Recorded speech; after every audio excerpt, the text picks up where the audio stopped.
Nous sommes dans cette période de 2 années, de novembre 2016 à maintenant, dans le chaud soleil de juillet de 2018, dans une retraite qu'on appelle Turning Point. Ce camp s'appelle comme ça, le tournant. Nous sommes dans cette période de 2 années. L'histoire nous dit que l'armée romaine a entouré Jérusalem en 68. Et l'épouse a vu ce signe, elle s'est préparée et elle est sortie. Mais l'Église naturelle est restée. Et nous savons ce qui est arrivé. Titus, en 70, a fait le sac de Jérusalem à la fin de cette période de 2 années. Oh là là, et nous voici dans ce petit espace de grâce. Entre les 2 citations, le temps est court et il n'y a plus de temps. Et nous découvrons que le temple d'Ézéchiel est autant notre temple qu'il l'est pour les Juifs.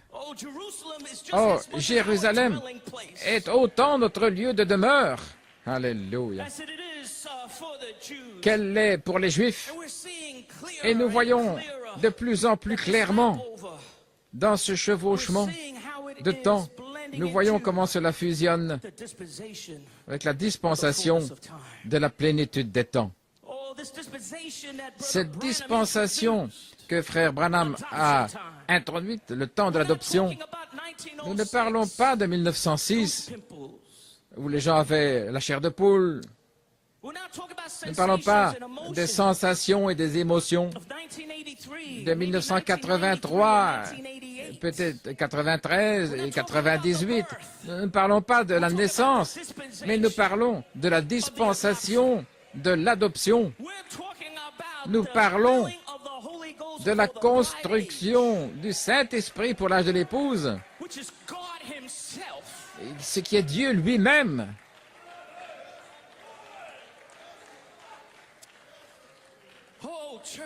Oh, Église, je veux vous ramener à la mémoire les promesses de Dieu. Il y a une onction sur vous.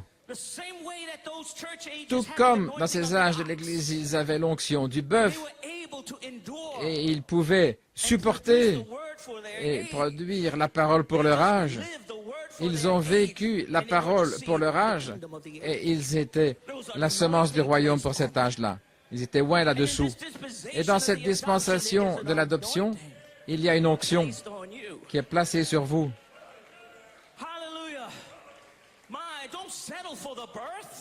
Ne vous contentez pas de la naissance, ne vous contentez pas de 1906, de 1983. Oh là là! Mais soyez centrés sur le Saint-Esprit pour l'âge de l'épouse. Frère Branham a dit que le plus grand don que Dieu peut vous donner, c'est la semence dans l'âme. Il a dit qu'il préfère avoir cela que d'être baptisé du Saint-Esprit chaque jour dans sa chair. Il a dit, vous pouvez être baptisé du Saint-Esprit chaque jour et malgré tout, vous retrouvez perdu, allant en enfer, vous retrouvez traversant la période de tribulation. Mais si vous n'avez jamais eu de sensation, mais si vous avez la révélation, si vous avez une semence dans votre âme, c'est le don le plus formidable que Dieu peut vous donner.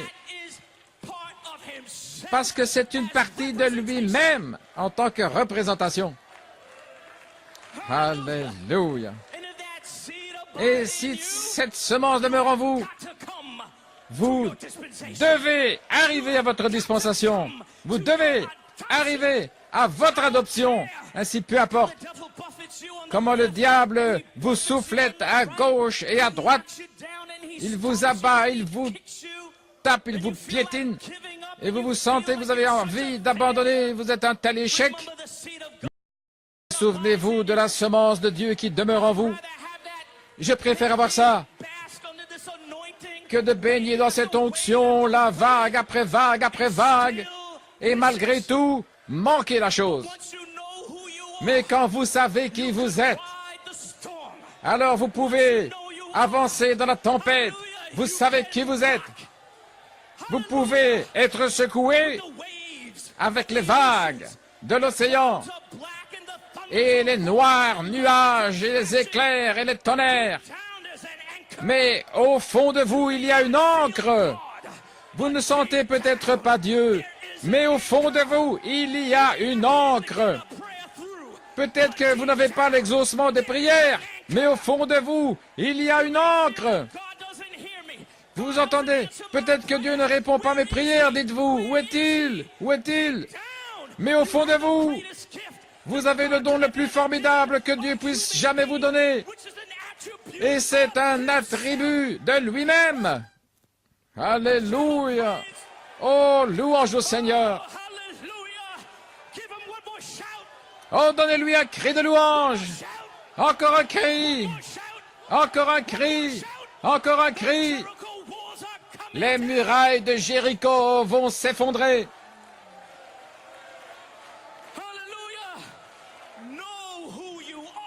Sachez qui vous êtes. Sachez qui vous êtes. Pensez au prophète de Dieu. Dieu a permis que son épouse lui soit enlevée, son enfant, sa maman.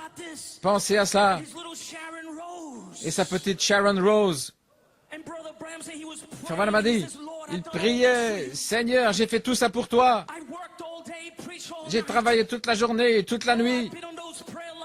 J'étais dans la ligne de prière, les guérisons. J'ai prié pour le peuple de Dieu. Et voici ma petite fille, Sharon Rose. Et son témoignage, c'est qu'il y avait un voile noir. Dieu ne l'écoutait même pas. Dieu ne l'écoutait même pas. Et c'est à ce moment-là que Satan est venu, l'accusateur. Après tout ce que tu as fait, tu vas encore continuer de le servir? Il n'y avait pas vague après vague d'onction. Il n'y avait pas de communication directe avec son Père, Jéhovah Dieu. Il a dit, c'était un mur, un voile noir.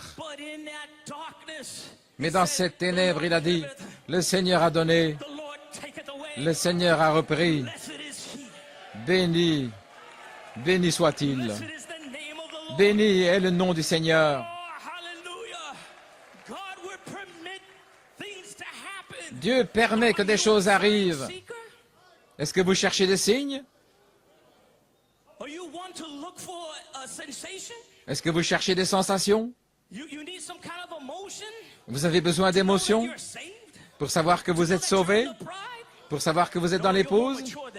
Non, vous êtes davantage mûrs que cela. Vous êtes des chrétiens rudes. Vous êtes des guerriers. Vous êtes des soldats. Même s'il m'abat, je le servirai. Même s'il m'abat, je l'aimerai. Voilà comment je me sens ce matin. Alléluia. Yes, sir.